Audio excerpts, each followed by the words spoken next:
Hey there everybody, Don Evans here from WatchReport.com, and today I'm going to be showing you the Votum Heritage model. Now, Votum is a brand that you may or may not heard of before.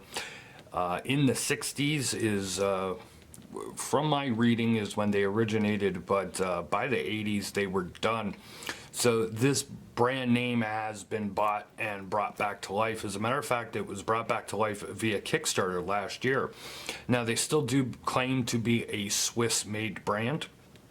And I'm going to give you a look here at the watch, give you a walk around here in a minute, and I'll discuss as much of their history as I could find out in the full review at watchreport.com. I'm going to try and concentrate here on some of my thoughts and comments and what the watch looks like. Here is a look on my 7.5-inch wrist. Let me take it off. We'll go over the specifications. You're looking at a 41.5 millimeter case, 11.4 millimeters thick. You of course do have a sapphire crystal. This is using an ETA 2824 automatic movement, 48 millimeter lug to lug, 21 millimeter strap width. That's a little odd. Okay, this is a non-screw down crown. You do have your date here down at the 6. Take a look at the ETA 2824 with the exhibition case back here. You can see they have a signed rotor.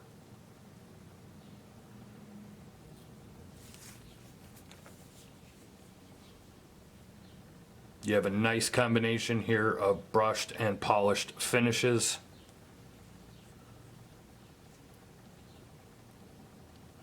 And this particular one comes on this brown leather strap, and then I'll discuss more about that here in a second.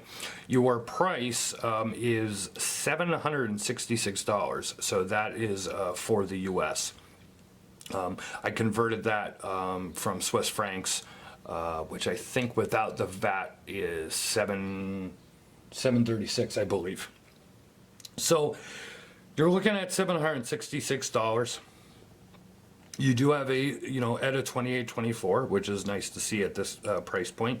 There are, other micro brands out there using, now I don't want to get into that too much because I think sometimes too much emphasis is placed on a movement. And depending on when I upload this review, based on the last review that I you might have watched here on WatchReport.com, you might find that statement to be funny because I kind of just went off on a movement in another video. But my thing is, if you have a good functioning movement, then if you're talking about movement versus price for what you get, I think sometimes we're too concerned, in my opinion, of, oh, well, it has a Seiko NH35, but you're charging $600 for the watch. There's a lot more that goes into the watch than just a movement. But for the folks that do like an ETA 2824, you do have that.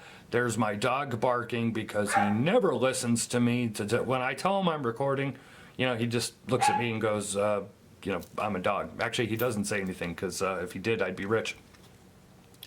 But let me give you a closer up look at the dial. Now, one of the things you're going to see right off the bat is a lot of reflection. And that's going to be for two main reasons, in my opinion. One is that this is a metal sun ray dial, and it will reflect a lot of light. And in my opinion, there is either no AR coating on this or not a good enough AR coating on here, and it does reflect a lot of light. And it's basically, if I put my finger in front of it, you should see my finger. It's just like a mirror almost. So you will see a lot of reflection here. You got the date down at the 6 o'clock position. As many of you may know, one of my favorite placements of a date. Red tipped second hand. You got your lines through the dial here, which is kind of a throwback to an original Votum model from the 60s. Now, this is the leather strap version. There are also other versions available, you're going to want to take a look at the website. There's a white dial or more of like a silverish dial. I think there's another color as well. And then you have stainless bracelet. I can't speak. It was the dog barking. It got me all off kilter here. You have stainless bracelet options. There are this brown leather strap, black leather strap, alligator patterned leather straps. So kind of a lot of choices there if you're not a fan of this particular leather strap. I will say this leather strap, minimal stitching here, super comfortable. Look at how pliable this thing is. This is crazy how pliable this strap is. I mean, this is out of the box. I didn't work this or do anything. So the term is overused, but when they say like butter on the wrist, yeah, this strap is definitely like butter on the wrist. So, I mean, you got a 41.5 millimeter case here. You got that classic looking field style.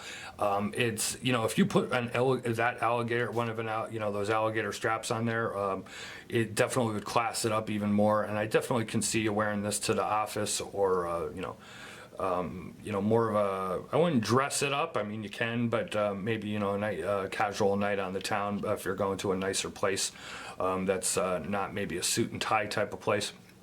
But whatever, I'm not here to give you fashion advice or to tell you what watch you can or cannot wear when you go out. That's up to you. But overall, it's a pretty nice watch. I wish they could do something with that sapphire crystal or kind of fix the reflection deal going on there. 21 millimeter strap is weird. Industry standard there would be 22. Or 20, whichever one they would want to choose, because that makes putting aftermarket straps on here difficult. So if you wanted to put say a 22 millimeter Hirsch rubber or leather on here, depending on how pliable the strap is, or not pliable, I guess I should say, will depend on if you're going to be able to get it on this watch or not. To see more, click the eye in the upper right hand part of the screen. We'll take you over to watchreport.com. Leave a like or a comment here on YouTube. Subscribe to our YouTube channel if you're not. If you're watching this, I hope you enjoy it, so click subscribe. You'll never miss another Watch Report hands-on review. Follow us on social media, Facebook, Twitter, and Instagram. This has been Don Evans for watchreport.com, giving you a look at the Votum Heritage model. I'll see you guys on the next video.